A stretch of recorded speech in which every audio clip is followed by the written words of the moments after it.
ஆயுர்வேத பாஷையில் சொன்னால் அங்காரகன்னு சொல்கிறாங்க. அங்காரகன் அப்படின்னா செவ்வாய். அப்போ அது எப்பவுமே ஒரு ஸ்பீடாக இருக்குது.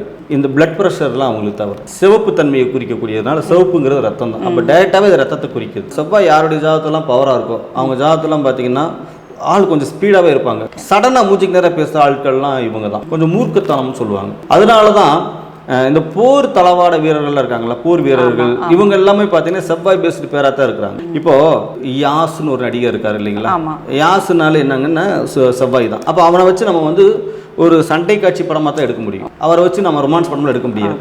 அப்போ செவ்வாய் பேஸ்டு யாருக்கெல்லாம் இருக்கா அப்படின்னா ஐபிபி இவங்களுக்கு கம்பல்சரி இருக்குது. ரத்தத்தில் வந்து பார்த்தீங்கன்னா இந்த சிவப்பணுக்கள் அதிகமாகிறதோ அல்லது குறையிறதோ இவங்களுக்கு தான் இருக்குது. இந்த மூட்டுகள் இருக்கக்கூடிய இது இருக்கு இல்லைங்களா, அந்த ஜாயிண்ட் மூட்டு ஜவ்வு, அது அந்த உராய்வு தன்மை இருக்கக்கூடிய அந்த எண்ணெய் ஒரு லூப்ரிகன்ட் இருக்குல்ல, அது எல்லாமே ட்ரை ஆகுறது இவங்களுக்கு தான் ஆகும். அப்போ இந்த செவ்வாய் பேஸ்டு ஜாதகர்களுக்கு எல்லாமே வந்து இந்த மாதிரி ஹை பிபியாக இருக்கிறவங்க, இந்த ஜாயிண்ட்டுகளில் இருக்கிறவங்களுக்கு இந்த மூட்டு மடக்குனா சத்தம் கேட்கும், இவங்களுக்கு எல்லாமே வந்து செவ்வாய் பேஸ்டு ஜாதகர்கள் தான்.